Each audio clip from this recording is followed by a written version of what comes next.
I died for 3 minutes, not metaphorically, not symbolically.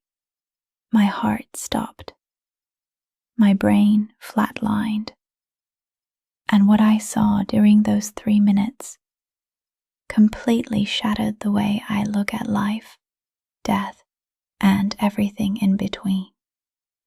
I don't expect you to believe me. I'm not trying to convince you, but I met someone in that place. A little girl who called me Mummy, and years later, I gave birth to her. I didn't understand it at first. I wasn't even sure I believed what I saw. But as time passed, that moment, the moment she looked up at me and smiled, became impossible to ignore. It started like any normal day. I left work late, stressed out, already thinking about what I'd make for dinner. It was rainy. My phone buzzed. I looked down for just a second.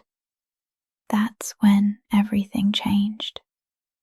Headlights, screeching tires, the sound of metal folding in on itself. The next thing I remember is silence. No pain, no panic, just stillness. Later, I'd find out I was pulled from the wreck unconscious, with no heartbeat. The paramedics worked on me for almost 5 minutes. My heart stopped for 3 of them. And during those 3 minutes, something extraordinary happened. But during those 3 minutes, I wasn't gone. I was somewhere else. Not a tunnel, not a pearly gate, nothing I'd ever read about. I was in a place that felt like love had turned into light. Everything was golden. The air shimmered, and there was a kind of sound like music, but not music, a vibration. I felt no fear, no regret, just warmth, like I was home. And then I saw her, a little girl with dark curls and wide, bright eyes. She looked maybe 3 years old. She was just standing there. I didn't know her, but my soul did. She smiled, ran toward me, and wrapped her arms around my legs. And though her lips didn't move, I heard it. "Hi, Mommy." My whole being froze. I wanted to stay. I wanted to talk to her, ask her everything. She reached for my hand. Her little fingers wrapped around mine, and though no words were said, I felt something deep inside, that she had been waiting for me. I asked her, "Who are you?" And the answer came not with sound, but with certainty. "I'm yours." But just as I reached for her, the world pulled away, beeping, blinding light, pain. Recovery was slow. I had nightmares, but not scary ones, longing ones.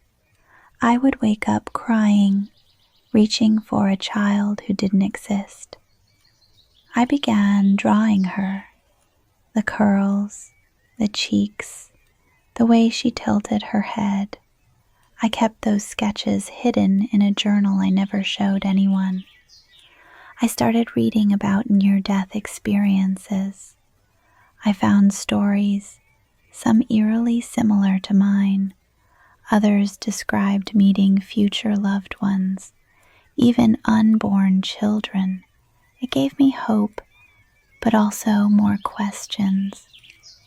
2 years later, I got married. We wanted children, but doctors said I might have complications due to the accident. So we waited and waited. 5 years after the crash, I found out I was pregnant. I was terrified and overjoyed, but something inside me whispered, "She's coming." The birth was intense. I barely remember most of it, but when they placed her on my chest, time stopped. I recognized her. The hair, the eyes, the tiny dimple. She looked right at me, and for just a second, I swear, she smiled.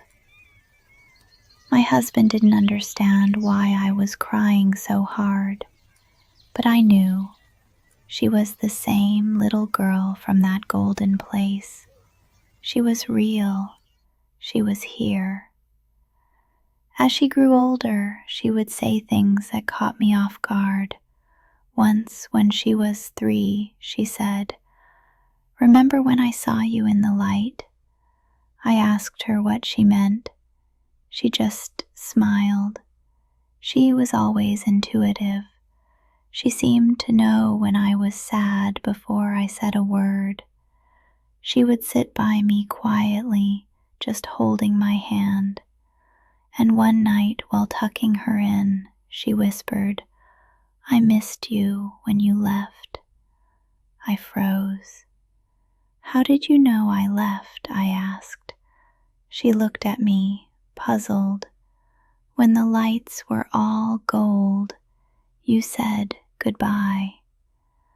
I've replayed that moment 1,000 times. Some might say it was just a coincidence, that my brain imagined her because I wanted her to be real, but I didn't know what she'd look like.